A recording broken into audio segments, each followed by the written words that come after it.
Hey everyone, Patrick here from Recipe Kit. This is just going to be a really short video going over a simple new feature that I've released for Recipe Kit. So this one is called Cook Mode, and it's super straightforward.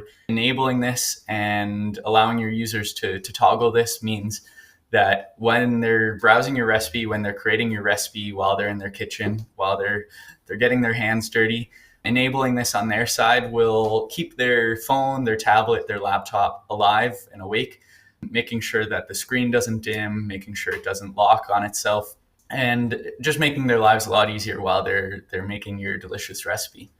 So on the screen here, you can see what it looks like on my laptop. It just shows up below the recipe description here. And likewise, it's going to show up in a very similar spot on your phone.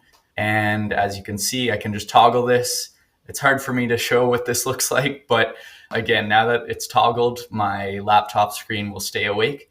And if I bring the laptop into the kitchen with me, it'll just make my life a lot easier.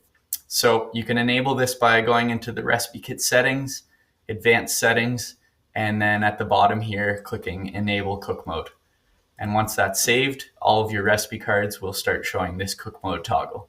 So give it a look and let me know if you have any questions.